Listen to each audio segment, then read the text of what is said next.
50 తగ్గించారేంటి? కేశవరావు గారు అన్సీజన్ కదా అని వర్కర్స్ అందరికి 50 తగ్గించమన్నారు. మరి సీజన్ లో బాగా డబ్బులు గుంజుకున్నప్పుడు మాకు ఏమైనా 50 పెంచారేంటి? మరి ఇంకో మాట ఏంటి మ్యాటర్? కేశవరావు గారు రాబోయే అసెంబ్లీ ఎలక్షన్ నిలబడుతున్నారు.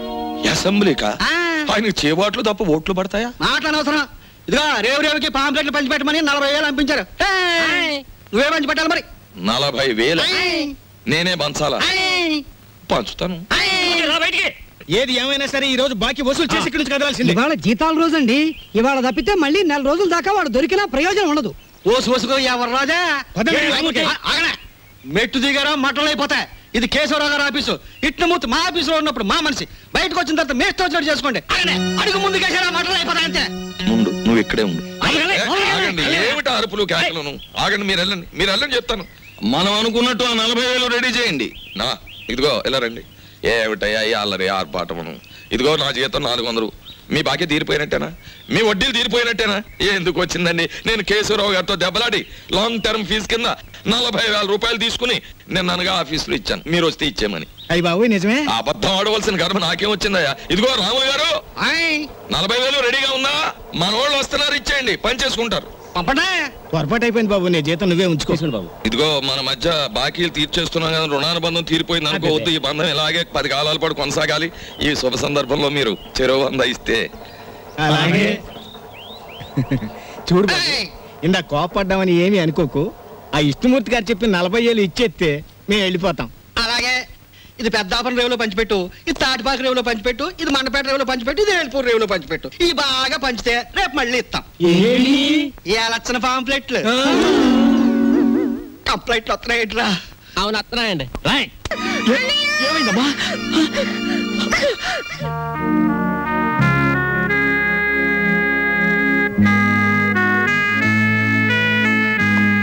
సీతకి ఎలా ఉంది డాక్టర్? హార్ట్ కండిషన్ కొంచెం వీక్ గా ఉంది డాక్టర్. నా చెల్లికి ఏం కాకుండా చూడండి ప్లీజ్ డాక్టర్. ఏ రాంబాబు, ఏంటి చిన్న కుర్రాళ్ళ మాట్లాడతావు? 2 రోజుల్లో రిజల్ట్స్ వస్తాయి కదా, చూసి చెప్తాను. Don't worry. మావయ్య ఇదిగో నీళ్ళు కాళ్ళు కడుక్కో. ఇదేమిట్రా రక్తపు జలమా? నెత్తుటి నీళ్లతో నేను కాళ్ళు కడుక్కోను. మావయ్య నేను ఆ ఉద్యోగం మానేశాను. అదేమిట్రా అష్ట కష్టాలు ఇప్పుడు సంపాదించి ఆ బూర్జీ వాళ్ళ మధ్య తలెత్తుకుని బ్రతకలేకపోతున్నాను మావయ్య. అందుకే నా ఉద్యోగాన్ని తన్నేసి వచ్చాను. ఈసారి ఏ శ్రమజీవుల దగ్గర ఉద్యోగానికి ట్రై చేస్తాను. తలెత్తు బతుకు, కానీ కొంపలో నీళ్ళన్నీ ఎరుపు చేసే అది మ్యాటర్. అన్నయ్య అయ్యో ఎండ్లో వచ్చావా? చెమట పట్టింది చూడు. ఏంటి మ్యాటరు? ఏమీ లేదన్నయ్య, ఇంట్లో కూర్చుంటే ఒకటే బోర్ కొడుతుంది. అయితే పని చేయి, మీ వదినకి రోజు వంట సాయం చేయి. అది కాదన్నయ్య, ఆంధ్రపత్రిక, జ్యోతి చిత్ర, సినిమా రంజని, విజయ్ చిత్ర వీటన్నిటికీ సంవత్సరం చందా కట్టాలి. మొత్తం కలిపి 1000 రూపాయలు కూడా అవదు. అంతే కదా, ఓ 2 వారాలు వెయిట్ చేద్దాం. ఈలోగా వీటిలో స్టాండర్డ్ అయిన పత్రిక ఏమిటో చూసి సంవత్సరం చందా ఏమిటి 5 సంవత్సరాలకి చందా కట్టేద్దాం. అది మ్యాటర్. చేయిచాపు చాచాను. దేవుడు విభూది కళ్ళకద్దు అద్దుకున్నాను. ఏంటి మ్యాటర్? ఉండిలో కాళ్ళు చేతులు వేస్తానని మొక్కుకున్నాను. ఎవరివి? నావా? ఆహా వెండివిరా. వెండి మ్యాటరా? అమ్మా ఓ పని చేయవే, ఈ తలకాయ హుండీలో వేసేయడానికి వీలవుతుందేమో ఆలోచించు. అపచారం అపచారం. అది మ్యాటర్. రండి ఫోన్ చేయండి. ఏమిటి మ్యాటర్ ఏమిటో చెప్పేస్తే అన్నం కలపాలా అక్కర్లేదా ఆలోచిస్తాను. సర్లే ఊరుకోండి, లేనిపోని ఆలోచించకుండా ముందు భోజనం చేయండి. తిన్న తిండి కూడా వంట పట్టదు. ఈ కొంపలో ఎప్పుడు నన్ను స్థిమితంగా ఉండనిచ్చారు? ఏవేవో ఆశలు కోర్కెలు మీవి, అవి తీర్చలేక చచ్చేది నేను. అది కాదండి, పక్కింటి సుబ్బారావు గారికి ఒంట్లో బాగోలేదట. అలాగా పాపం. అందుకని ఆయన ఫియట్ కారు చౌకగా అమ్మేస్తున్నారు. మనం కొందామా? మనమా? కొన్నమన్నాడా జబ్బు నాకొస్తుంది. ఆ తర్వాత వైద్య సహాయానికి డబ్బు కావాల్సిన మన కారు కొనడానికి కూడా ఎవడ ఉండడు, గుర్తుంచుకో. సర్లే భోజనం చేయండి. ఈ కొంపలో భోజనం చేయడం కన్నా గోదావరి రోడ్డుకి వెళ్ళి మరమరాలు తినడం బెటరు. అది మ్యాటర్. ఇంటి యజమాని అయ్యింది, ఇంటికి నువ్వు చేసిందేమిట్రా? అవును మావయ్య, నాకు నచ్చిన మంచి ఉద్యోగం ఇప్పిస్తే నేనే పోషించేవాడిగా ఇల్లు. చిచి, ఏ జన్మలో చేసుకున్న కర్మో ఈ ఇంట్లో పుట్టాను. ఫోటో డబ్బా కొనాలన్నా 1,000 ప్రశ్నలు వేస్తారు. ఎవరెలా ఏడితే నాకేమిటి? నేను పురుడు పోసుకునే లోపల వడ్డాణం చేయించాలి, లేదా నేను ఉండేది నా పుట్టింట్లోనే, గుర్తుంచుకోండి. సారీ రాంబాబు, మీ చెల్లెలి హార్ట్ లో హోల్ ఉంది. నేను కంగారు పడకు. నా చెల్లెలు బతికించు doctor, please doctor. Rambabu, patient ని బతికించమని ఒకరు మాకు చెప్పక్కర్లేదు, మా వృత్తే అది. కాకపోతే ఆపరేషన్కి 50,000 దాకా ఖర్చు అవుతుంది. సేఫ్టీ అమౌంట్ గా ఇంకో 25,000 చూసుకోవాల్సి ఉంటుంది. డబ్బు కోసం ఏమాత్రం సంకోచించకండి, ఆ బాధ్యత నాది. నా చెల్లెలు మాత్రం రక్షించడు చాలు. Please sir. ఓకే, నా ప్రయత్నం నేను తప్పకుండా చేస్తాను. ఈ విషయం ఆ చిన్నపిల్లకి తెలియనివ్వకండి, బెంబేలు పడిపోతుంది. లా లా లా లా చల్లాయ్. ఏంటని అంత హుషారుగా ఉన్నావు? ఏం లేదమ్మా, నీకేమైందన్న భయపడ్డానా? తీరా డాక్టర్ని అడిగితే నీకేం లేదట, చిన్న దెబ్బేనట, ఇట్టే తగ్గిపోతుందట. గుండెకి చిల్లు పడ్డమంటే చిన్న దెబ్బేనా? నీకెవరు చెప్పారమ్మా? నీతో డాక్టర్ గారు చెప్తుంటే విన్నానన్నయ్య. అంత డబ్బు ఎక్కడి నుంచి తెస్తావు? దేవుడికి నేను బ్రతకడం ఇష్టం లేదేమో.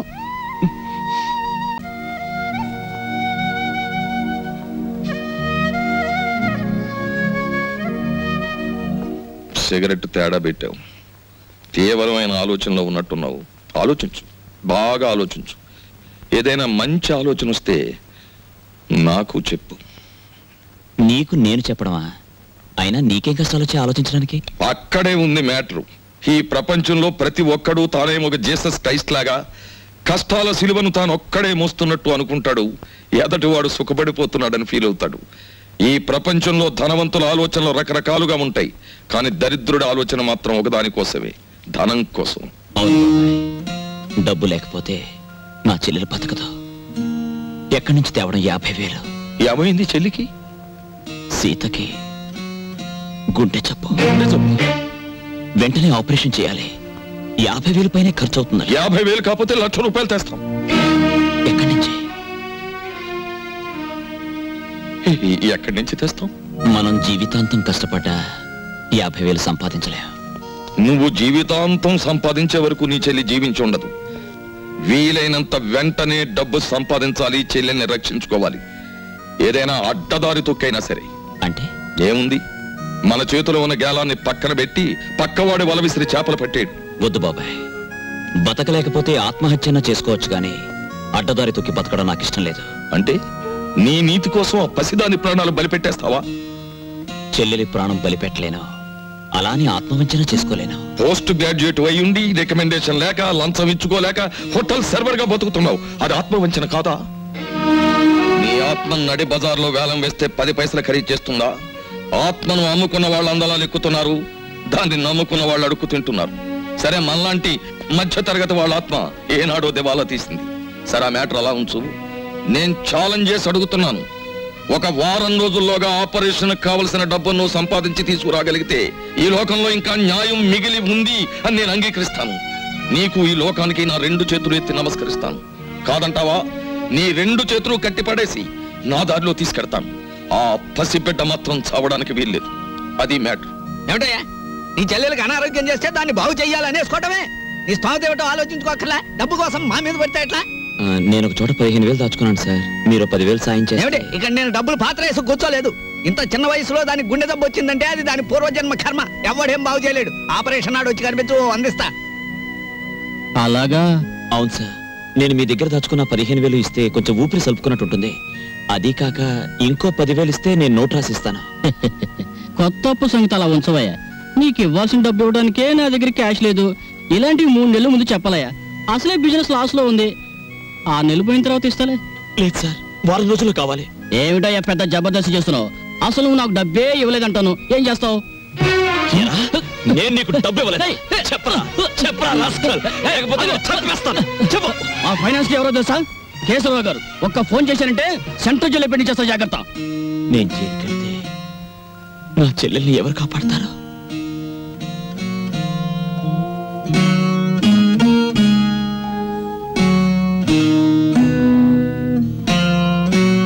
నా చెల్లెలు ఎలాగైనా బతకాలి.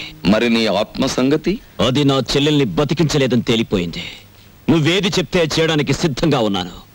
ఏ అన్యాయం చేయడానికైనా సిద్ధపడి తెగించి నీ దారికి వచ్చాను. మిత్రమా, మ్యాటర్ అపార్థం చేసుకున్నావు. మనం చేసే దాంట్లో అవసరం ఉంటుంది గాని అన్యాయం ఉండదు. మనం చేసే ప్రయత్నంలో పెద్దవాడి జేబు కరగాలే గాని పేదవాడి కష్టం మనకొద్దు. ఈ సమాజ సంపదని ఎన్నో విధాలుగా దోచుకుని తమ గాదుల్లో దాచుకునే పగటి దొంగల్ని దోచుకునే వింత దొంగలుగా మనం మారాలి. కాదు, మారాం. అది మ్యాటర్. బాబాయ్, గుళ్ళో నగలు కొట్టేస్తే? వద్దు, ఒరిజినల్ నగలు ఎప్పుడో కొట్టేశారు, ఉన్నవి గిల్టు నగలే అని ఈ మధ్యనే ఎవరో అన్నారు. అయినా అలాంటి ఆలోచన చేయకు, కళ్ళు పోతాయి. పోనీ ఆ బ్యాంకు దోచేస్తే? వేసిన డబ్బు డ్రా చేసుకోవడానికే పాస్బుక్ 10 కౌంటర్స్ లో తిప్పుతున్నారు. దోపిడీ చేయాలంటే ఇంకెంత ప్రొసీజర్ ఉందో. వద్దు. ఆ బాబాయ్, ఆ మారుతి కారు అమ్మేస్తే? కనీసం కొనేవాడు దొరికే వరకు తోసుకుంటూ తిరగలేం కదా. పెట్రోల్ పోయాలి. కొట్టేసిన దానికి పెట్టుబడి ఒకట. ఆ ఫ్లాట్స్ మనవే అని చెప్పి అమ్మేస్తే? అసలే పునాదులు సరిగ్గా లేవని గవర్నమెంట్ కేసేసింది. రేపవి కూలాయంటే వాటితో మనకి సమాధులు కడతారు. ఇంకేదైనా చూడు. బాబాయ్, ఆ ఫ్లైట్ ని హైజాక్ చేద్దామా?